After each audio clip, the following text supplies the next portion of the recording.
بالله من الشيطان اللعين الرجيم بسم الله الرحمن الرحيم حسبنا الله ونعم الوكيل نعم المولى ونعم النصير الحمد لله الذي على صاحب التاج والمعراج والبراق والعلم دافع البلاء والوباء بالقحط والمرض والألم اسمه طاهر مطهر في البيت والحرم اسمه مكتوب منقوش في اللوح والقلم شمس الضحى بدر الدجى نور الهدى أحف العرى الله واسمه وجبرائيل خادمه ومقام مركبه وقام وقوسين جد الحسن والحسين بالقاسم محمد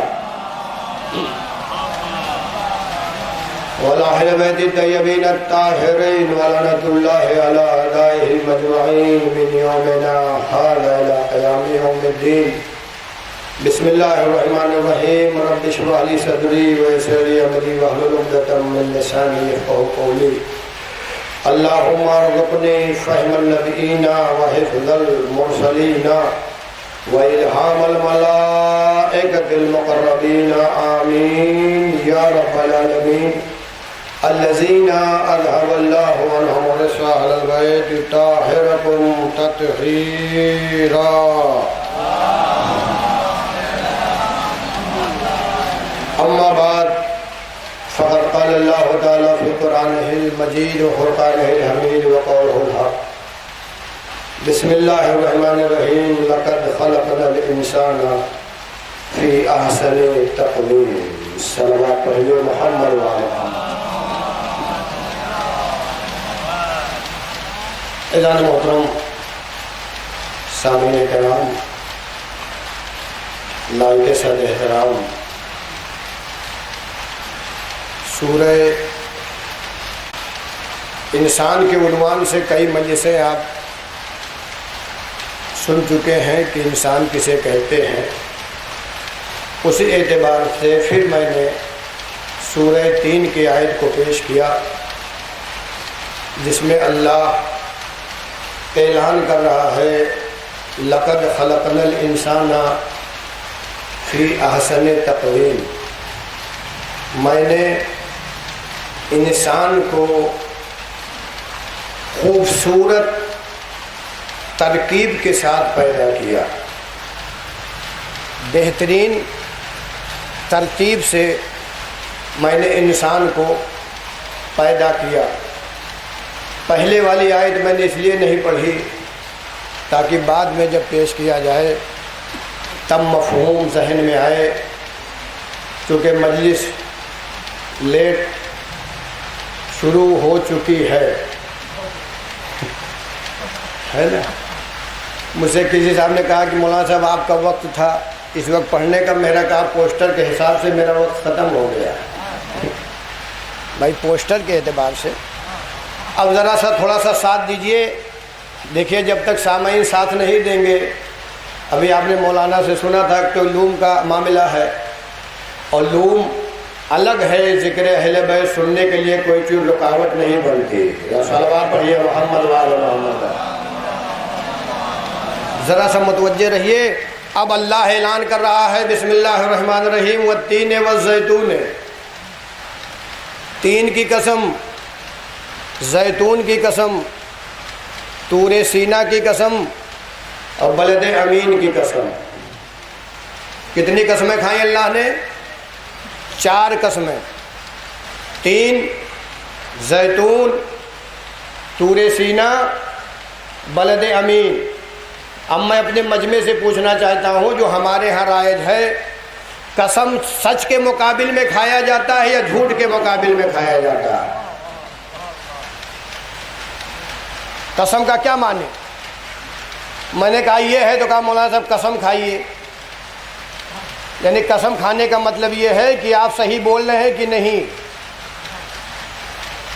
یعنی قسم اس لیے کھلایا جا رہا ہے کہ آپ صحیح بول رہے ہیں، جھوٹ تو نہیں بول رہے ہیں. یہی تو ہے ہمارے ہاں رائے. لیکن قرآن کچھ اور کہہ رہا ہے. اگر قسم جھوٹ کے مقابل میں کھایا جائے، معاذ اللہ، انسان کو پیدا کرنے سے پہلے اللہ نے خود 4 قسمیں کھائی ہیں. انسان کو پیدا کرنے سے پہلے اللہ نے خود 4 قسمیں کھائی ہیں. 3 کی قسم، زیتون کی قسم، طور سینا کی قسم، بلد امین کی قسم. اے پروردگار، تجھے قسم کھانے کی ضرورت کیا تھی؟ تو کہہ دیتا کافی ہو جاتا. کہا میرے بندو تجھے نہیں پتا، قسم جھوٹ کے مقابل میں نہیں آتا ہے، عظمت کو بڑھانے کے مقابل میں آتا ہے. صلوات پڑھیے. قسم جھوٹ کے مقابل میں نہیں آتا، قسم عظمت کو بڑھانے کے لیے. اور ظاہر سی بات ہے جو جیسا ہوگا اسی اعتبار سے اس کے قول کا اعتبار کیا جائے گا. اللہ نے حضرت انسان کے علاج کے لیے 4 قسمیں پہلے کھائیں، زور دیا. 3 کی قسم، زیتون کی قسم، طور سینا کی قسم، بلد الامین کی قسم. یعنی یہ انسان کو پیدا کرنے کے لیے اللہ نے 4 قسمیں کھا کے زور دے کے بتا دیا جو اشرف المخلوقات جس کو میں نے بنایا ہے، جسے بہترین بنایا ہے، احسن الخالقین جسے بنایا ہے، اسے انسان بنایا ہے. اب پھر ماننا پڑے گا اگر انسان اپنے راہ مستقیم پر ہے تو انسان بنا رہے گا، بھٹک جائے گا تو حیوان بن جائے گا. صلوات پڑھیے محمد والے محمد والے. انسان مسلسل میں نے مجلس سے سنائی ہے جس کا ایک وہ شعر کوٹ کر دے رہا ہوں. یہ بڑی بات نہیں فاضل دورہ ہونا. فاتح کی مجلس بھی میں نے کوٹ کیا تھا شعر کہ یہ بڑی بات نہیں فاضل دورہ ہونا، آدمی کے لیے معراج ہے انسا ہونا. اللہ نے کہا لقد خلقنا الانسان فی احسن تقویم، میں نے انسان کو بہترین حسین، احسن حسین احسن بہترین خوبصورت بنایا. کہ یہ جو احسن تقویم اللہ نے کہا ہے اور جو ہم آپ کہتے ہیں اشرف المخلوقات، تو کیا سب کے سب اشرف المخلوقات ہیں؟ سب کے سب بھائی انسان تو ہیں. بس یہی میرا اسی پہ نتیجہ مجھے دینا ہے. جتنے انسان ہیں کیا سب کے سب اشرف المخلوقات ہیں؟ ہیں تو صلوات پڑھیے، نہیں ہے تو بھی پڑھیے، صلوات پڑھیے محمد والے. سوال یہی ہے کیا جتنے انسان ہیں سب کے سب اشرف المخلوقات ہیں؟ نہیں. ایک جاہل ہے وہ بھی اشرف المخلوقات. تمام چیزوں پہ جو اشرف ہو اسے انسان کہتے ہیں، جس کے ماتحت تمام کائنات کو اللہ نے. تو جتنے بھی انسان ہیں پوری دنیا کے وہ اپنے سر پہ تاج لگائے ہوئے اشرف المخلوقات کا، اور اکڑ کے گھوم رہے میں اشرف المخلوقات ہوں. میں نے کہا معنی بھی سمجھتے ہو؟ ہر انسان گھاٹے میں. تو جب ہر انسان گھاٹے میں ہے تو نماز روزہ مجلس کرنے کا فائدہ کیا ہے؟ یہ مسجدوں میں جانا، مجلس کرنا، جلوس نکالنا، یہ تعزیہ داری، علمداری. دیکھو بھائی مجلس سننا ہے تو تھوڑا سا متصل ہو جائیے. صلوات پڑھیے محمد والے محمد والے.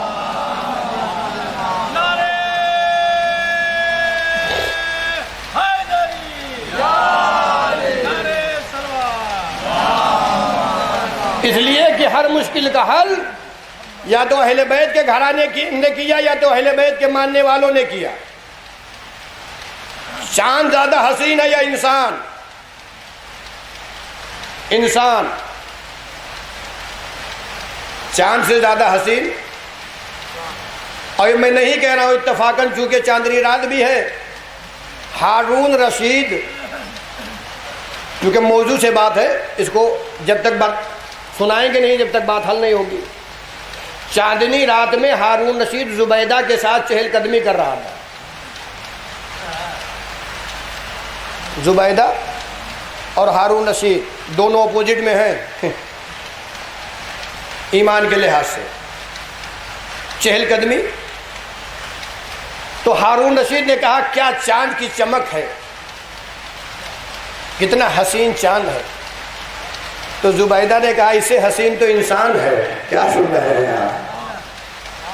اس سے حسین تو انسان ہے۔ اب بادشاہ بادشاہ ہوتا ہے، بادشاہ کے بعد کو کاٹ دیا جائے تو اس کے پیشانی پہ تو بل آ ہی جائے گا، چاہے بیوی ہی کیوں نہ ہو۔ بادشاہ کہہ رہا ہے کہ حسین چاند ہے اور بیوی کہہ رہی کہ حسین انسان ہے۔ اب دونوں میں معاملہ تکرار تک بڑھ گیا، اور جب تکرار تک بڑھ گیا تو ہارون نے زبیدہ سے کہا اگر تم یہ بات ثابت نہیں کر پاؤ گی تو میں تمہیں طلاق دے دوں گا۔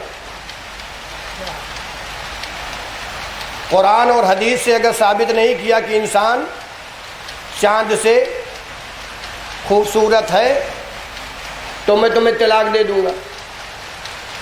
لیکن زبیدہ پریشان نہیں ہے، ذرا سا واقعات پہ غور کریے گا۔ زبیدہ کو ہارون رشید نے کہا کہ اگر ثابت نہیں کر پاؤ گی تو طلاق دے دوں گا، اور جب صبح ہوئی تو ہارون رشید نے اپنے درباری مولویوں کو بلایا، اور بلانے کے بعد اس لیے کہ درباری مولوی وہ ہیں کہ جو کہا جائے گا بس وہی ہوں کریے گا، اس سے نہ زیادہ آگے نہ اس سے زیادہ پیچھے۔ اب کہیے تو 2 منٹ کا ایک کلپ دے دوں۔ چھٹے امام جعفر صادق علیہ السلام میں منصور دوانکی کا زمانہ ہے، اور چھٹے امام کو اس نے قید میں رکھا اور اعلان کر دیا کہ جو ہمارے مولوی سے مسئلہ پوچھنے آئے گا اس کو 200 دینار دیا جائے گا، اور جو امام جعفر صادق کے پاس جائے گا اسے 100 دینار ٹیکس دینا پڑے گا، جرمانہ۔ دیکھیے جب مال حرام آتا ہے تو اسے تقسیم کرنے میں دقت نہیں ہوتی۔ کیا سن رہے ہیں یار؟ جب مال حرام ہو تو اسے تقسیم کرنے میں دقت نہیں ہوتی۔ تو کہا جو ہمارے مولوی سے مسئلہ پوچھے گا 200 دینار دیا جائے گا مسئلہ پوچھنے کے لیے، اور جو امام جعفر صادق کے پاس جائے گا اسے 100 روپیہ جرمانہ دینا پڑے گا۔ امام نے ایک پیغام دیا ہے، میں یہ پیغام پہنچانا چاہتا ہوں۔ تو لوگ ہوشیار تھے، کہا یار اس میں کون سی بات ہے، 100 روپے تو ویسے بھی فائدہ ہو رہا ہے۔ پہلے جائیں گے یہاں مسئلہ پوچھیں گے، 200 یہاں لیں گے، انٹری کروائیں گے، اور بعد میں جا کے امام کی زیارت کریں گے، وہاں سے بھی مل کے آئیں گے، 100 دے دیں گے تو 100 تو ملے گا ہی۔ کیا سن رہے ہیں؟ 100 دے دیں گے 100 تو ملے گا ہی۔ یہ سلسلہ شروع ہوا، امام کے کانوں تک آواز پہنچی کہ چاہنے والے اس طریقے سے کام کر رہے ہیں۔ منصور دوانکی کا اعلان ہے جو ہمارے مولوی سے مسئلہ پوچھے گا کچھ بھی پوچھے، اس لیے کہ وہ تو چاہتے ہیں کچھ نہ پوچھا جائے تاکہ میرا پول نہ کھلے۔ کیا سن رہے ہیں آپ؟ اس لیے جہاں جہاں بھی علم کی کمی ہوگی، جہاں جہاں بھی علم کی کمی ہوگی وہاں علم والوں کو ستایا جائے گا، جہاں باب مدینۃ العلم ہو وہاں علم والوں کو بڑھایا جائے گا۔ صلوات پڑھیے۔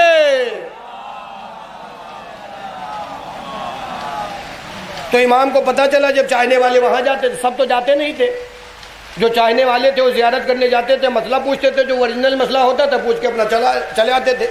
تو امام نے کہا کہ میں نے سنا ہے کہ منصور دوانکی نے یہ لگایا ہے۔ کہا ہاں مولا، تو اس میں ہم لوگ کا تو فائدہ ہی ہو رہا ہے، 200 وہاں سے لیتا ہوں، 100 دے کے آپ کی زیارت بھی کر لیتا ہوں، اوریجنل مسئلہ بھی پوچھ لیتا ہوں، کام چل ہی رہا ہے۔ اب جو چھٹے امام نے پیغام دیا، کہا خبردار اگر تم ہمارے چاہنے والے ہو تو باطل کے دروازے پہ نہ جانا، ملاقات نہ ہو الگ بات ہے لیکن سر نہ جھکانا یہ حقانیت کی علامت ہے۔ ایک صلوات پڑھیے۔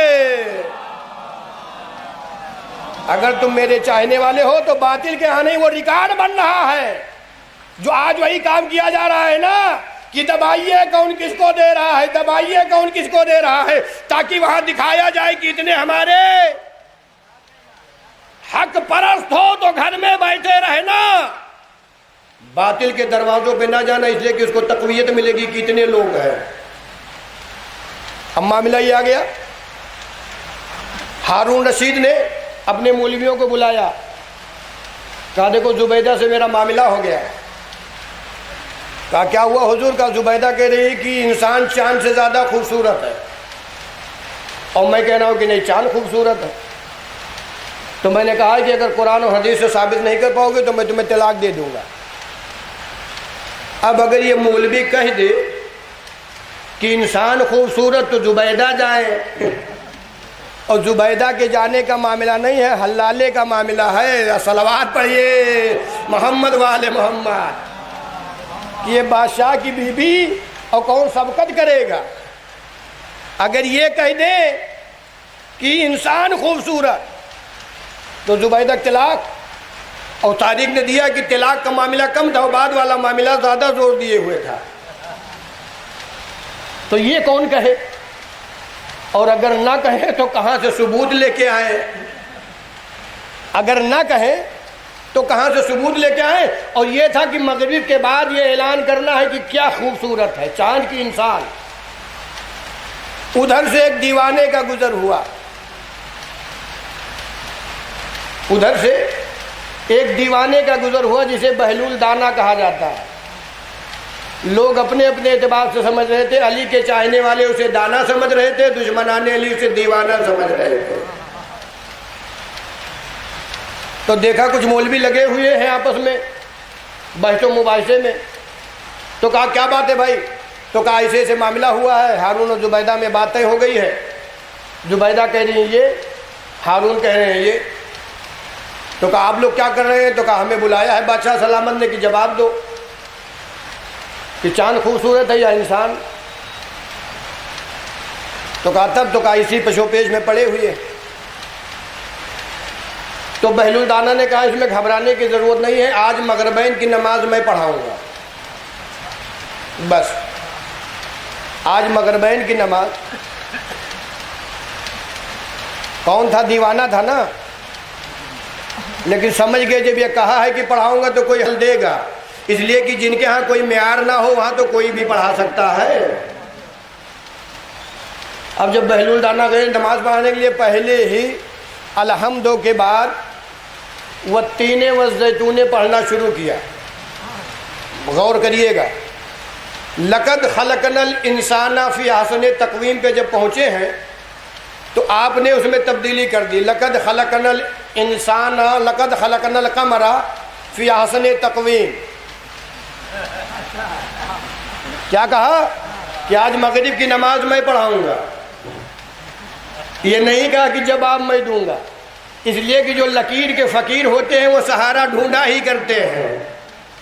لقد خلقنا القمر فی احسن تقویم، جب دوبارہ بہلول دانا نے آیت کو پڑھا، پھر پیچھے سے ایک آدمی نے کہا لقد خلقنا الانسان ہے، لقد خلقنا الانسان ہے۔ نماز پڑھانے کے بعد بہلول دانا متوجہ ہوئے، کہا آپ کمرہ کہہ رہے تھے یہاں انسانہ ہے؟ کہا میں بھول گیا تھا، اس لیے کہ سب مولوی لوگ کہہ رہے تھے کہ کمر زیادہ خوبصورت ہے، چاند زیادہ خوبصورت ہے، تو اسی کے ڈر میں کمر کہنے لگا۔ کہا کمر نہیں ہے، انسان ہے۔ تو کہا اب ذرا ترجمہ کر دیجئے۔ کہا ترجمہ کیا ہے؟ کہا جب اللہ کہہ رہا ہے کہ لقد خلقنا الانسان فی احسن تقویم، میں نے انسان کو بہترین خلق کیا، تو جب انسان کو کہا ہے خوبصورت تو چاند خوبصورت کیسے ہو جائے گا؟ ایک صلوات پڑھیے۔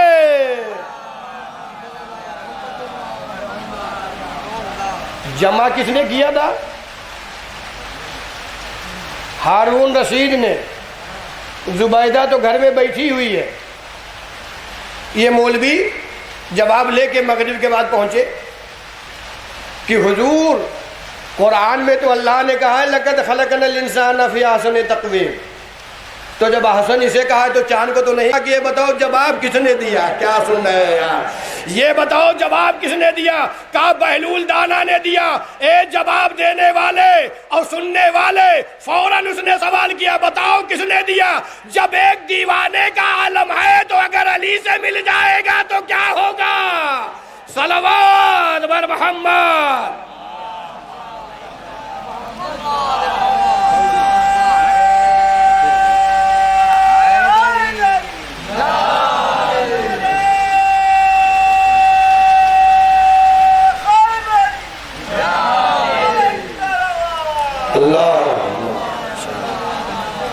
بس ذرا سا متوجہ رہیے، اللہ نے انسان کو بہترین ترکیب سے، احسن طریقے سے پیدا کیا۔ چاند کی خوبصورتی الگ ہے، انسان کی خوبصورتی الگ ہے۔ وہ خوبصورت ہو ہی نہیں سکتا جو اگر اشارہ کر دے تو دو ٹکڑوں میں تبدیل ہو جائے۔ وہ ستارہ خوبصورت ہو ہی نہیں سکتا جو ڈیوڑھی پہ آ کے سلام کرے۔ تو اب اس انسان کو تلاش کرنا ہے جسے اللہ نے کہا ہے بہترین احسن ترکیب سے میں نے پیدا کیا۔ اب جب میں نے خلقت پہ نظر ڈالی، اب ذرا متوجہ رہیے گا، جب میں نے خلقت پہ نظر ڈالی تو 4 طریقے کی خلقت ہے۔ پہلی صفت کا نام درندہ، وہ بھی جانور میں ہے لیکن اس کی ایک صفت الگ ہے، وہ درندہ ہے۔ اور دوسرے پرندے ہیں، اور تیسرے انسان ہیں، اور چوتھے فرشتے ہیں۔ جانور میں درندہ بھی ہے لیکن درندے کی خاصیت ہے، اسی لیے کہا جاتا ہے درندہ ہو گئے، درندہ ہو گئے۔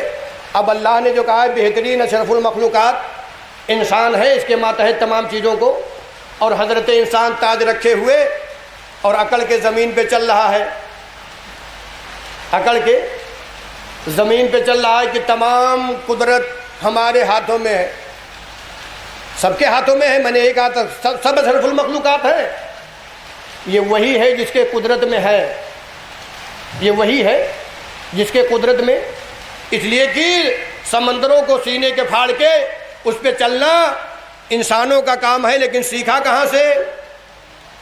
دیا کس نے؟ بتایا کس نے؟ زمین سے زیادہ ہواؤں میں راستہ بتایا کس نے؟ یہ کس نے بتایا ہے؟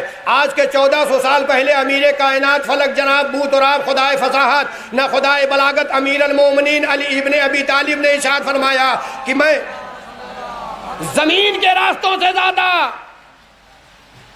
آسمان کے، یہ کیا کہنے کا مقصد یہ ہے کہ تم یہ سمجھ رہے ہو کہ خالی زمین کا میں راستہ جانتا ہوں، یہاں سے زیادہ میں وہاں سے جانتا ہوں، اس لیے کہ آیا وہیں سے ہوں، آیا وہیں سے ہوں۔ ہر انسان اشرف المخلوقات نہیں ہے، درندے کا کام ہے پھاڑنا، جانور کا کام ہے کھانا، فرشتوں کا کام ہے خالی عبادت کرنا، ہے کہ نہیں؟ اللہ نے فرشتوں کو عقل تو دیا ہے، شہوت نہیں دی ہے۔ اب ذرا سا ایک واقعہ اور علمی اعتبار سے سنا دوں تب اس کو بڑھاتا ہوں۔ صلوات پڑھیے محمد والے محمد۔ ایک صاحب مولانا تھے اور کچھ لوگوں کو جمع کیے ہوئے اپنا علمی لوہا منوا رہے تھے۔ یہ قرآن میں ہے، پوائنٹ دیے دے رہا ہوں، سن لیجئے، بات یاد آ گئی۔ لوہا منوا رہے تھے، اب ظاہر سی بات ہے اندھوں میں کوئی کنوا راجہ بن جائے تو وہی ہو جائے گا۔ اسی میں ایک ملنگ بیٹھا ہوا تھا، تو کہا حضور میں آپ کے علم کا لوہا تو مان گیا ہوں، لیکن یہ بتائیے کہ وہ کون سی شے ہے جب زندہ تھی تو پیتی تھی اور جب مر گئی ہے تو کھاتی ہے؟ وہ کون سی شے ہے جب زندہ تھی تو پیتی تھی اور جب مر گئی تو کھاتی ہے؟ کونر حسن مولوی نے کہا ہے تو ڈھکوسلا ہے۔ دیکھیے جہاں بھی علم کی کمی ہوگی بعد میں یہی کہا جاتا ہے یہ تو ہے ہی نہیں۔ پورے واقعات اٹھا کے دیکھ لیجئے، جب اس نے جو سوال کیا تھا کہ میں بغیر وضو کے نماز پڑھتا ہوں، بغیر نکاح کے عورت کو رکھتا ہوں، بغیر یہ کرتا ہوں، تو کہا رہے مارا گیا کہ نہیں مارا گیا؟ اور جب آئے تو جواب دیا گیا کہ نہیں دیا گیا۔ لیکن جہاں علم کی کمی ہوتی ہے وہاں بھگتان یہی لگایا جاتا ہے، بھوتان یہی لگایا جاتا ہے، الزام یہی لگایا جاتا ہے۔ تو اس نے کہا حضور یہ بتا دو کہ وہ کون سی چیز ہے جب زندہ تھی تو کھاتی تھی اور جب مر گئی پیتی تھی اور جب مر گئی تو کھاتی ہے؟ اس نے کہا یہ تو کہیں نہیں ہے، نہ دین میں ہے، نہ شریعت میں ہے، نہ اسلام میں ہے۔ کہا کیسے نہیں ہے؟ آپ دور نہ جائیے، قرآن میں ہے، دین و شریعت کی آپ بات کر رہے ہیں، قرآن میں ہے۔ اس عالم دین نے کہا یہ کیا ہے بتاؤ؟ کہا میں نے کیا سوال کیا؟ وہ کون سی شے ہے جو زندہ تھی تو پیتی تھی اور جب مر گئی ہے تو کھاتی ہے۔ اب وہ عالم مبہوت ہو گیا۔ اس ملک نے کہا اس لیے پیڑ کا کیا کام ہے، یہ جو پیڑ لگے ہوئے ہیں ان کا کیا کام ہے، ہوائیں جو چل رہی ہیں ان پیڑوں کا کیا کام ہے، ذرا آپ بھی تو بولتے رہیے۔ دن میں لینا اور رات میں تو یہ کیا پی رہی ہیں، ہواؤں کو نا، جو فاسد ہوائیں ہیں ہمارے لیے، یہ درخت جو ہیں اب آپ سمجھے بیماریاں کیوں بڑھ رہی ہیں، اس لیے کہ جو فاسد ہواؤں کو لینے والی تھی وہ سب کٹ گئی ہے۔ کیا سن رہے ہیں؟ اور رات میں وہی ہوائیں جو لیتی ہیں اس کو کاربن ڈائی آکسائڈ بن کے، اسی لیے کہا گیا پیڑوں کے نیچے رات میں نہ سویا کریے۔ سوال کیا ہے، وہ کون سی شے ہے جو زندہ تھی تو پیتی تھی اور جب مر گئی ہے تو کھاتی ہے؟ جب تک عصائے موسیٰ، عصا ایک ڈنڈی تو تھا کہ اور کچھ، عصا ایک ڈنڈی تھی، جب تک عصائے موسیٰ پیڑ کے درخت میں لگا ہوا تھا، پیڑ میں لگا ہوا تھا، شاخ میں لگا ہوا تھا، تب تک وہ پی رہا تھا۔ کیا سن رہے ہیں آپ؟ تب تک وہ پی رہا تھا۔ جیسے کاٹا گیا مردہ ہو گیا، جیسے کاٹا گیا مردہ ہو گیا۔ سوال کیا ہے، وہ کون سی شے ہے جو زندہ تھی تو پیتی تھی، مرنے کے بعد کھاتی ہے؟ کہا عصائے موسیٰ جب پیڑ کے ساتھ تھا تو پی رہا تھا، لیکن جب اس نے فرعون کے اژدہوں کو کھایا، سانپوں کو کھایا تو مردہ ہو چکی تھی۔ عالم فوراً مبہوت ہو گیا، کہا ہم علم لدنی کے ماننے والے ہیں، ادھر ادھر کے نہیں ماننے والے ہیں۔ ایک صلوات پڑھیے۔ اس لیے کہ جو عصائے موسیٰ،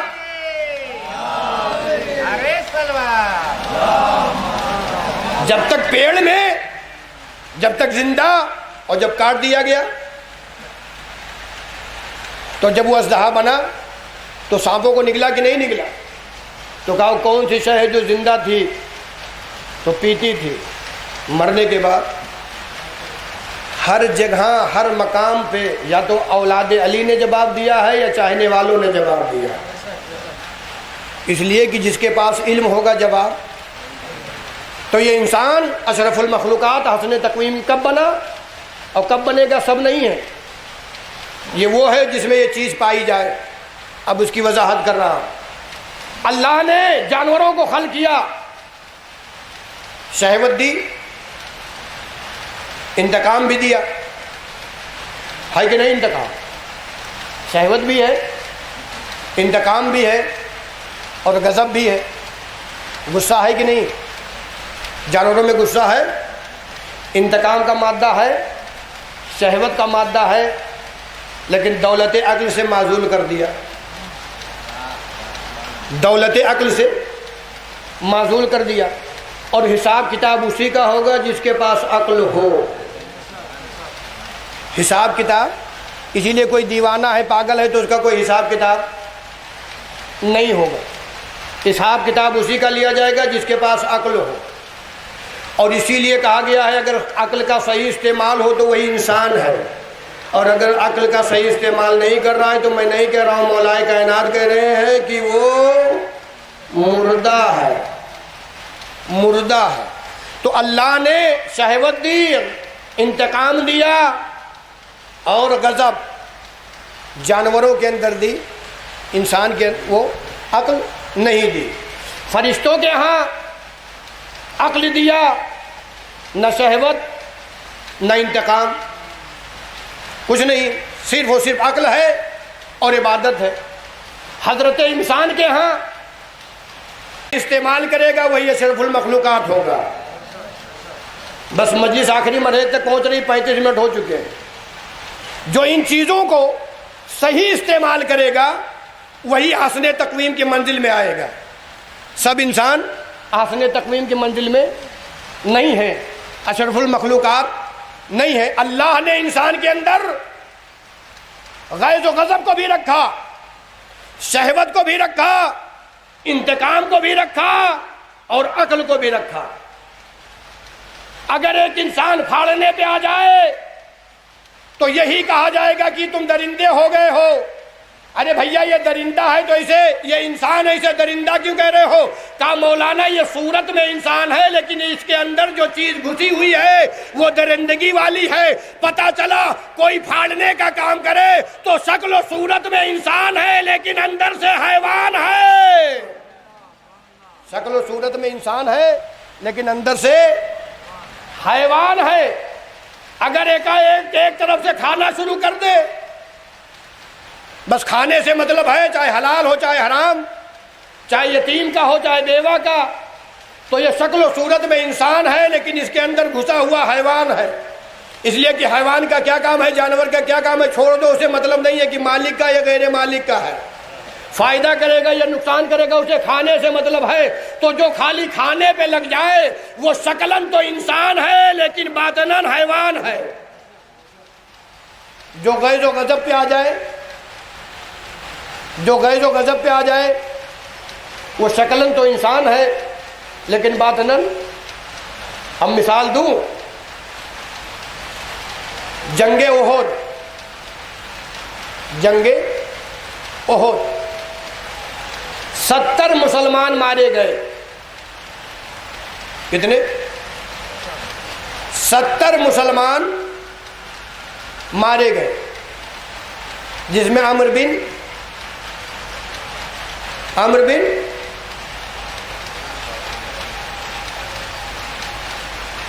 عبدور کو مولائے کائنات نے مارا۔ اور جب سینے پہ سوار ہوئے، میں نے کیا کہا، اللہ نے انسان کے اندر غضب کو بھی رکھا ہے، انتقام کو بھی رکھا ہے، شہوت کو بھی رکھا ہے، عقل کو بھی رکھا ہے، صحیح استعمال ہو۔ ضربت علی یوم الخندق افضل من عبادت ثقلین، علی کی ایک ضربت عبادت ثقلین پر بھاری ہے۔ میری گفتگو انسان پہ چل رہی حسن تقویم پر۔ جب سینے پہ سوار ہوئے، لعاب دہن ڈالا، غصہ آئے گا کہ نہیں آئے گا؟ غصہ آئے گا کہ نہیں آئے گا؟ غضب آیا؟ اترے؟ نہیں اترے؟ اس لیے کہ ہم کہہ رہے ہیں کہ غضب آیا اترے۔ ماہرین نفسیات کہتے ہیں، اب میں پہلے ایک دیسی مثال دے دوں تب یہ بات سٹیک پہنچے گی۔ آج چوراہوں پہ بیٹھ کے لوگ، ہوٹلوں پہ بیٹھ کے لوگ ایک دوسرے کو سیٹی لگاتے ہیں، لگاتے کہ نہیں لگاتے؟ اور سامنے والا جتنا سیٹی لگاتا ہے اس کو اتنا ہی برا بھلا وہ گالی گلوج یہ وہ۔ کسی صاحب نے کہا کہ بھائی ریا کیوں سے وہ گالی دے رہا ہے؟ کہا وہ نہیں دے رہا ہے، وہ نہیں دے رہا ہے، میں دلوا رہا ہوں تو دے رہا ہے۔ کیا مطلب؟ ذرا سا بیدار ہوئیے۔ وہ نہیں دے رہا ہے، چونکہ میں سیٹی لگا رہا ہوں تو وہ بول رہا ہے، میں سیٹی لگانا بند کر دوں گا وہ بولنا بند کر دے گا۔ میرا لاکھوں سلام ہو علم علی کے اوپر، میرا لاکھوں سلام ہو علم علی کے اوپر۔ جب عمرو بن عبدود کے سینے پہ سوار ہوئے، نفسیات کا ماہر، کیا سن رہے ہیں آپ؟ نفسیات کا ماہر کل یہ لکھ دیتا کہ علی نے اس لیے قتل کیا کہ اس نے تھکا۔ کیا سن رہے ہیں آپ؟ علی نے اس لیے قتل کیا کہ اسے اس کے اوپر تھکا گیا۔ علی نے نفسیات کے ماہرین کے گلے کو گھونٹ کے بتا دیا، ارے وہ علی جو 70 نسلوں کو دیکھ رہا ہو۔ صلوات پڑھیے۔ کل ماہرین نفسیات لکھ دیتے کہ علی نے عمرو بن عبدود کو اس لیے مار دیا کہ اس نے لعاب دہن ڈال دیا تھا، ورنہ مار نہ پاتے۔ ماہرین نفسیات کے گلے کو مولائے کائنات نے دبا دیا کہ کل یہ بھی لکھنے پہ تم مجبور نہیں ہو سکتے ہو کہ علی نے اس لیے کیا تھا، علی نے اس لیے کیا تھا، علی نے اس لیے کیا تھا، اس لیے کہ وہ اس کا کلام ہے۔ لوگ جب بلند ہوتے ہیں تب کہتے ہیں کہ میں کامیاب ہوا، لیکن جب علی کے سر پہ ضربت لگی تو کہا فزت برب الکعبہ، معاملہ الٹا ہو گیا۔ جب لوگ معراج پہ جاتے ہیں تب کہتے ہیں کامیاب ہوا۔ ہوا علی ضربت کھانے کے بعد جب علی سے پوچھا گیا تو کہا تم نہیں سمجھ پاؤ گے، یہ جہاں تک بتایا گیا تھا علی کافر ابو طالب کافر، یہ جہاں تک بتایا گیا تھا علی کافر ابو طالب کافر، تو میں ضربت اگر نماز پڑھنے میں لگتی تو میں ہلکا ہو جاتا۔ کیا سنا ہے یار؟ اگر میں نماز پڑھتا تو تاریخ لکھ دیتی چونکہ کافر کا بیٹا تھا اس لیے مار دیا گیا، میں پڑھا رہا تھا۔ صلوات پڑھیے، میں پڑھا رہا تھا، پڑھ نہیں رہا تھا۔ اگر علی پڑھ رہے ہوتے اور مار دیا جاتا تو بات ادھوری ہو جاتی، اس لیے کہ کافر کا بیٹا تھا، مسجد میں چلا گیا، مسلمانوں نے مار دیا۔ کہا فزت برب الکعبہ، رب کعبہ کی قسم علی کامیاب ہو گئے۔ کیا مطلب؟ کالی مار دیے گئے۔ کہاں مارے گئے؟ مسجد میں۔ کہا مسجد میں کیا کرنے گئے؟ اگر یہ تاریخ لکھ دیتے کہ پڑھنے گئے تھے تو معاملہ وہی معاملہ صاف ہو گیا ہوتا۔ کہا پڑھ نہیں رہے تھے، پڑھا رہے تھے، ہو گیا نا؟ پڑھ نہیں رہے تھے، پڑھا رہے تھے۔ تو جو یہ سنے تھے کہ کافر اور کافر کا بیٹا، کافر اور کافر کا بیٹا، فوراً ان کے ذہن نے کروٹ بدلی۔ یہ جب کافر تھا تو پڑھا کسے رہا تھا؟ ذرا صلوات پڑھیے محمد و کافز تو بے رب الکعبہ، رب کعبہ کی قسم علی کامیاب ہو گیا۔ تو غضب، غصہ آیا، علی نے روکا۔ ضربت علی یوم الخندق افضل من عبادت ثقلین، علی کی ایک ضربت عبادت ثقلین پر، دونوں جہان پر، دونوں جہان پر۔ جس کے بیٹے کی ایک ضربت معرفت کی عبادت ثقلین پر بھاری ہو، اس کے باپ کے معرفت کا کیا عالم ہوگا؟ اس کے باپ کے معرفت کا کیا عالم ہوگا؟ علی کی ایک ضربت، انتقام، یہ ذات اہل بیت ہے۔ غضب بھی ہے لیکن استعمال نہیں، انتقام بھی ہے لیکن استعمال نہیں۔ احد میں جو 70 مسلمانوں کو شہید کیا گیا اور کافروں نے ان کو اپنے انڈر میں رکھا، اسی میں ہندا جس کا کام کیا تھا؟ لشکر میں آ کے لشکر والوں کو جوش دلانا۔ وہ کیا ہے وہ آپ جانتے ہیں، یزید کی دادی، جس کا کام کیا تھا؟ فوج میں آ کے فوج والوں کو تیار کرنا، جوش دلانا۔ اس نے اپنے وحشی غلام کو تیار کر کے جناب حمزہ کو شہید کروایا۔ انتقام، جو ان چیزوں کا استعمال نہیں کرے گا وہی اشرف المخلوقات ہوگا۔ ہندا پہنچی، دو لفظ ہے، ایک ہے ہندا اور ایک ہے ہند، ایک ہے یزید کی دادی اور ایک ہے یزید کی بیوی، ایک ہے دادی اور ایک ہے بیوی، ہندا اور ہند۔ ایک مومنہ ہے، دوسرا جو بھی ہو صلوات پڑھیے محمد والے محمد۔ آئی، پیٹ کو پھاڑا، جگر کو چبانا چاہا، اللہ نے جگر کو پتھر بنا دیا، چبا نہیں پائی تھی، ارادہ تھا۔ ناک کو بھی کاٹا اور کان کو بھی کاٹا جناب حمزہ کے۔ اسی کے بعد اس کا ہندا جگر کھارا نام پڑ گیا۔ بتائیے، میت کے ساتھ بے ادبی کرنا یہ اولاد ہندا ہی کا کام ہے، چاہے احد میں ہو چاہے کربلا میں ہو۔ میت کے ساتھ بے ادبی کرنا یہ اولاد ہندا کا کام ہے۔ جب رسالت مآب پہنچے ہیں جناب حمزہ کی لاش پہ تو رسالت مآب رونے لگے کہ اس طریقے سے میرے چچا کے لاش میں بے حرمتی کی گئی۔ اسی وقت رسالت مآب نے کہا اگر 70 کا بدلہ 140 نہ لیا، فوراً آیت نازل ہوئی۔ میں بتانا چاہتا ہوں انتقام کتنا لیا جائے گا۔ فوراً 14ویں پارے کی آیت ہے، فوراً آیت نازل ہوئی کہ میرے حبیب انتقام وہی لیا جائے گا جو کیا گیا ہو، وہی لیا جائے گا، چونکہ آپ رحمت للعالمین ہیں۔ اس نے کیا کیا؟ پیٹ کو چاک کیا، جگر کو کھانا چاہا، تو آپ انتقام میں وہی کریں گے؟ یہ ہو نہیں سکتا، لہذا صبر کیجئے۔ انتقام میں کیا ہوگا؟ انتقام اتنا ہی نام ہے۔ جب ابن ملجم کو پکڑ کے لایا گیا تو امام حسن سے مولا کائنات نے یہی کہا تھا کہ بیٹا اگر انتقام لینا تو صرف ایک ضرب لگانا،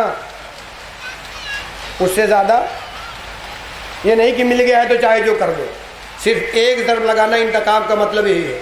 تو جب رسالت مآب نے کہا کہ میں احد کے شہیدوں کا بدلہ لوں گا، تو فوراً آیت نازل ہوئی کہ آپ کیا بدلہ لیں گے؟ بس آپ بھی جگر چبوائیں گے کسی کا؟ یہ تو ہو ہی نہیں سکتا۔ لہذا انتقام چھوڑا کہ نہیں چھوڑا؟ وحشی غلام سے جو قتل کروایا تھا چھوڑا کہ نہیں چھوڑا؟ جس وحشی ہندا کا غلام تھا وحشی، اسی کو جب تیار کر کے جناب حمزہ کو مروایا اس نے، وہ بھی بعد میں مسلمان ہوا۔ بس بعد میں وہ مسلمان ہوا تو رسالت مآب کے پاس آیا، وہی تو مسلمان ہوگا اور کہاں ہوگا؟ رسالت مآب نے نہیں کہا کہ تمہیں مسلمان نہیں ہونا ہے، رسالت مآب نے کہا تمہارے اسلام ہونے کو میں قبول کر رہا ہوں، لیکن تم میری نظروں کے سامنے نہ آنا، اس لیے کہ جب تم میری نظروں کے سامنے آؤ گے تو میرے چچا حمزہ کا قاتل نظر آئے گا۔ انتقام نہیں لیا۔ ہندا جگر کو چبائی۔ پہلے ابو سفیان مسلمان ہوئے، تاریخ نے دیا ہے کہ اس نے جو بے ادبی کی ہے شوہر کے ساتھ، وہ تو تاریخ میں جا کے دیکھ لیجئے گا کہ تم مسلمان کیوں ہو گئے۔ بعد میں یہ بھی آ کے رسالت مآب کے ہاتھوں پہ مسلمان ہوئی۔ اس سے بھی رسالت مآب نے کہا کہ میں تمہارے اسلام لانے کو قبول کرتا ہوں، لیکن تم میرے نظروں کے سامنے نہ آنا، اس لیے کہ جب بھی ہماری نظر تمہارے اوپر پڑے گی تو میرے چچا کا کلیجہ نظر آئے گا۔ روکا کہ نہیں روکا؟ لیکن انتقام جب فتح مکہ ہوا، جب کوئی بھی فاتح بنتا ہے تو لال پرچم لے کے داخل ہوتا ہے، لال پرچم لے کے داخل ہوتا ہے، لیکن جب فتح مکہ ہوا اور مکے میں رسالت مآب داخل ہوئے تو سفید پرچم لے کے۔ سفید پرچم کا مطلب امن و امان، لال پرچم کا مطلب ابھی انتقام باقی ہے۔ بس ایک ہی جگہ آپ کو لال پرچم نظر آئے گا، وہ ہے حسین کا روضہ، وہ ہے حسین کا روضہ۔ آج بھی انتقام خون حسین باقی ہے۔ رسالت مآب نے ہندا سے کہا میرے سامنے نہ آنا، وحشی غلام سے کہا میرے سامنے نہ آنا۔ یا رسول اللہ صرف 2 لوگ تھے، آپ نے کہا میرے سامنے نہ آنا، چوتھے امام کسے کسے کہیں کہ میرے سامنے نہ آنا؟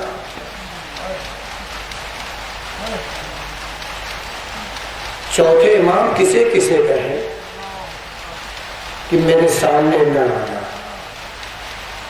تاریخ بتاتی ہے جب جناب علی اکبر رخصت آخر کے لیے آئے ہیں تو اس وقت سید سجاد کو بخار سے افاقہ تھا۔ تو جب سید سجاد کو پتہ چلا کہ میرا بھائی اکبر میدان میں جا رہا ہے تو ریت کا تکیہ بنا کے اسے پہ ٹیک لگا کے پھوپھی اماں سے کہا خیمے کا پردہ ہٹا دیجئے، میں اپنے بھائی علی اکبر کے جنگ کو دیکھوں گا۔ اللہ اکبر، جنگ کو دیکھ رہے تھے۔ ایک مرتبہ سورہ حمد اور 3 مرتبہ سورہ قل اللہ کی تلاوت فرما کر مرحومہ و مغفورہ کنیز عسکری بنت رفاقت حسین صاحب کو ارشاد فرمایا۔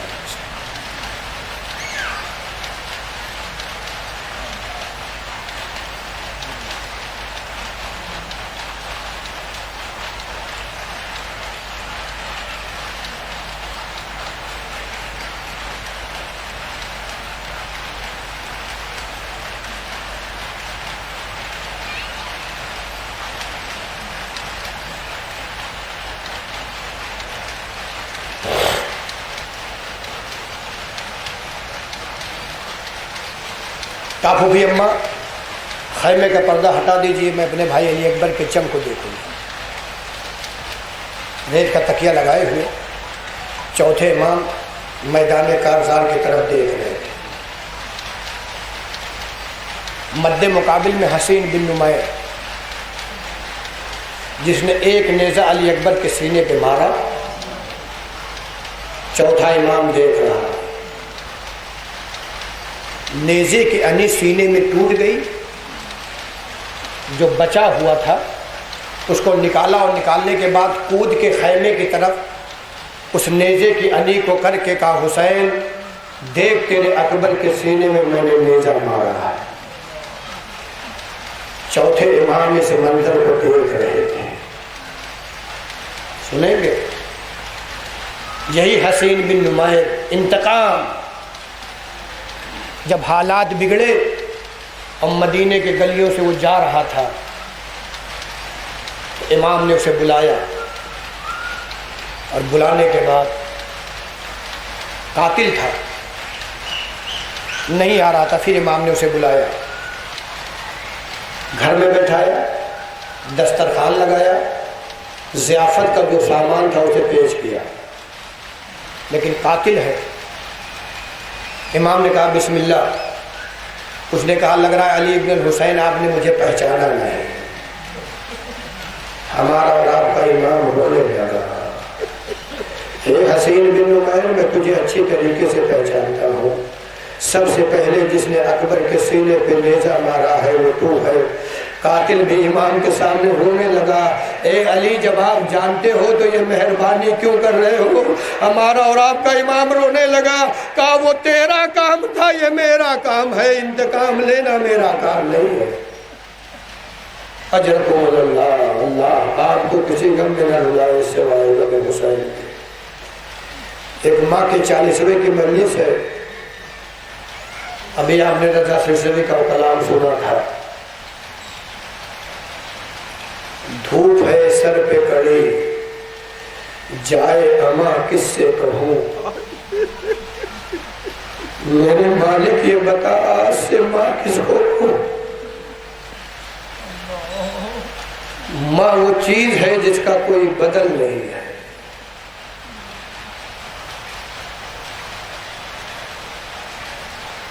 رات میں بیٹا چاہے جتنے تاخیر سے آئے، سب سو جاتے ہیں لیکن ماں نہیں سوتی، چاہے بیٹا 40 سال کا ہو چاہے 60 سال کا ہو، ماں کی نظر ہر وقت دروازے پہ رہتی ہے۔ اور جن کی ماں زندہ ہیں خدا انہیں سلامت رکھے، جا کے اس کا احساس کریے گا، آپ کتنے بھی تھک کے ہار کے کتنے بھی پریشان ہو کے آئیے، اور جیسے ماں کے چہرے پہ نظر پڑتی ہے ویسے پوری تھکن دور ہو جاتی ہے۔ بیٹا چاہے جتنا نافرمان ہو، لیکن بیٹا جیسے لفظ اماں کہتا ہے ماں اسے فوراً سینے سے لگا لو، آ میرے لال، آ میرے لال۔ لیکن ایک ماں مجھے سیدہ نظر آئی جو 18 سال کی عمر میں عصا کا سہارا لے کے چل رہی ہے، بال سفید ہو گئے، کمر خمیدہ ہو گئی۔ کوئی ہے ایسی بیٹی عالم میں کہ جو 18 سال کی عمر میں ضعیف ہو گئی ہو، عصا کا سہارا لے کے چل رہی ہو، کمر جھک گئی ہو؟ وہ کون سی مصیبت پڑی؟ مقاتل نے لکھا کہ جب سیدہ بابا کا وہ نامہ لے کے دربار میں پہنچی ہے اور دکھایا، 4 گھنٹے رسول کی بیٹی کھڑی رہی لیکن مسلمانوں نے بیٹھنے کو نہیں کہا۔ وہ رسول کہ جب بیٹی کو دیکھتے تھے تو اٹھ جایا کرتے تھے، کیا زینب کے سیدہ کے ذہن پہ یہ شک نہیں تھا کہ میرے بابا کا کلمہ پڑھنے والے میں 4 گھنٹے سے دربار میں کھڑی ہوں؟ اور کوئی یہ نہیں کہتا ہے کہ سیدہ بیٹھ جاؤ، سیدہ بیٹھ جاؤ۔ یہی سوچتے سوچتے سیدہ نے نامہ پیش کیا، نامہ لینے والے نے نامہ دیا، کہا دے دو بطول کا حق، لیکن دوسرے نے نامہ لیا۔ بس سیدہ کے بال کب سفید ہوئے حضرتانو تصور فرمائیے گا۔ نامہ لیا، نامے کو چاک کیا، ابھی یہیں تک بات نہیں تھی، چاک کرنے کے بعد اسے قدموں کے نیچے رودنا شروع کیا۔ ارے سیدہ نے کہا بابا آپ کا نامہ قدموں کے نیچے دبایا جا رہا ہے۔ بال سفید ہو گئے۔ جب سیدہ گھر میں آئی ہے تو زینب پہچان نہ سکی، کہا اماں بھی آپ دربار میں گئی تھی تو بال سفید نہیں تھے، جب آپ دربار سے واپس آئی ہے تو بال سفید ہو گئے۔ وہ تمام مسائل جب ایک جا جمع ہوئے تو ایک مرتبہ سیدہ نے یہ سوچا اے بابا ابھی کتنے دن ہوئے ہیں آپ کے انتقال کے بعد آپ کے کلمہ پڑھنے والوں کا یہ عالم ہے۔ تو جن مسلمانوں نے فاطمہ کا احترام نہیں کیا وہ نواس رسول کا احترام کیا کریں گے؟ ماں اس دنیا سے چلی بھی جاتی ہے تو بھی بیٹوں کو فراموش نہیں کرتی۔ ماں اس دنیا سے چلی بھی جاتی ہے تو بھی بیٹوں کو فراموش نہیں کرتی۔ ہمارا اور آپ کا طریقہ ہے جب پسلیاں ٹوٹی ہیں، جسم کی کوئی بھی ہڈی ٹوٹ جائے تو اسے جوڑا جا سکتا ہے، لیکن اگر پسلی ٹوٹ جائے تو جوڑنے کی تو دور کی بات ہے، آدمی زندہ کیسے رہتا ہے یہ آدمی سوچنے پہ لگ جاتا ہے۔ ابو الحسن جب گھر میں آتے تھے تو جناب سیدہ دونوں ہاتھوں کو بلند کر کے سلام کرتے تھے، ابو الحسن تم پر میرا سلام۔ لیکن جب سے پسلیاں ٹوٹی اتنی صابرہ تھی کہ علی کو بھی نہیں بتایا،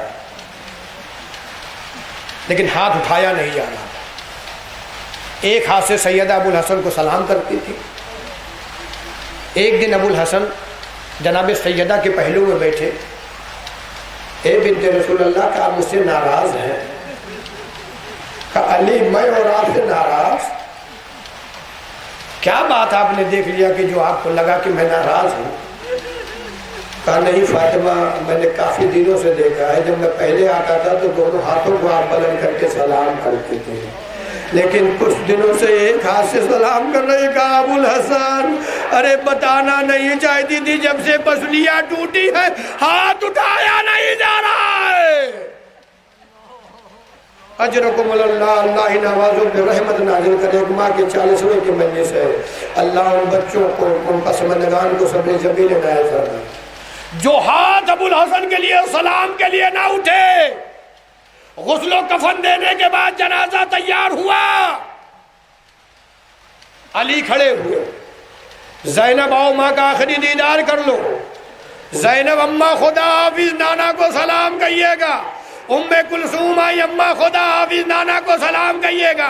امام حسن آئے اماں خدا حافظ نانا کو سلام کہیے گا۔ کربلائی لال پائٹی کھڑا ہوا، علی نے کہا بیٹا حسین آؤ ماں کا آخری دیدار کر لو۔ بس حسین نے کہا اے بابا ارے جب تک میری ماں مجھے بلاتی نہیں تھی میں آتا نہیں تھا، آج میری ماں جب تک بلائے گی نہیں بس اتنا سننا تھا۔ بندے کفن ٹوٹ گئے، آ میرے لال میں نے تجھے چکیا بیس کے پالا، ارے حسین کو سینے سے لگایا۔ مقاتل میں ملتا ہے حسین منہ کو کان کے پاس لے کے گئے، اے اماں آج آپ نے بلایا، ارے میں آ گیا، جب میں بلاؤں گا آپ آ جائیے گا۔ اے اماں آج آپ نے بلایا، حسین آ گیا، جب میں بلاؤں گا آپ آ جائیے گا۔ ماں نے وعدہ کیا میرے لال تو کربلا میں بعد میں پہنچے گا، تیری ماں کربلا میں پہلے پہنچے گی۔ بس میں نے مصائب کو ختم کیا۔ جب یہ مدینے سے قافلہ کربلا میں پہنچا خیام لگائے گئے، رات کی تاریکی میں کسی کے رونے کی آواز آ رہی ہے۔ جناب زینب نے کہا میرے ماں جائے حسین، کہا بہن بتاؤ کیا بات ہے؟ کہا یہاں سے خیمے ہٹا دیے گئے، جب سے خیمہ لگا ہے کسی بی بی کے رونے کی آواز، بس میں نے مسائل کو ختم کیا۔ کسی بی بی کے رونے کی آواز آ رہی ہے، کسی بی بی کے رونے کی آواز آ رہی ہے۔ کہا بہن زینب تم نے نہیں پہچانا، ارے میری ماں بقی کو چھوڑ کے کربلا میں آ گئی ہے۔ یہی وجہ تھی جب سمر کنڈ خنجر لے کے آگے بڑھا، روح سیدہ حسین میں لپٹی ہوئی تھی، جب تک جدا نہیں ہوئی خنجر چلاتا رہا، 11 ضربیں لگایا، نانا کو بلایا، بابا کو بلایا، بھیا کو بلایا، آخری ضرب لگاتا رہا، اے بھیا عباس، اے بھیا عباس، حسین ذبح ہو رہا ہے، بابا نے مانگا تھا تمہیں کربلا کے لیے۔ انا للہ و انا الیہ راجعون۔ وسيعلم الذين ظلموا أي منقلب ينقلبون ربنا تقبل منا إنك أنت السميع العليم۔ پالنے والے حاضرین مجلس قائمین مجلس کے دلی مقاصد کو پورا فرما، جو بے اولاد ہونے والے صالح عنایت فرما، پرچم اسلام کو سربلند فرما، پرچم کفر کو سرنگو فرما، جس مرحومہ کے لیے مجلس کو جواری معصوم نے جگہ ہدایت فرما، ان کے نارانے کبیرہ گناہ صغیرہ کو معاف فرما، ان کے درجات کو بلند فرما، ان کے پسماندگان کو صدر جدید عنایت فرما، زمانے کے ہادی و رہبر امام زمان علیہ السلام کے ظہور میں تعلیم فرما، اور ہم سب کو ان کے ناصروں میں شمار فرما۔ ایک مرتبہ سورہ حمد، 3 مرتبہ سورہ قرآن کی تلاوت فرما کر مرحومہ و مغفورہ کنیز اسکر بنت رفاقت حسین صاحب کو اظہار فرما۔ بسم اللہ الرحمن الرحیم، مالک یوم الدین، ایاک نعبد و ایاک نستعین، غیر المغضوب علیہم ولا الضالین۔ بسم اللہ الرحمن الرحیم، قل هو اللہ احد، اللہ الصمد، لم یلد ولم یولد ولم یکن له کفوا احد۔ قل هو اللہ احد، اللہ الصمد، لم یلد ولم یولد ولم یکن له کفوا احد۔ بسم اللہ الرحمن الرحیم، قل هو اللہ احد، اللہ الصمد، لم یلد ولم یولد فإن محمد وعلى محمد مرحوم قليل اسكت الجفاء سنجل کو بخشی اسکت الحمد والقرآن وعلى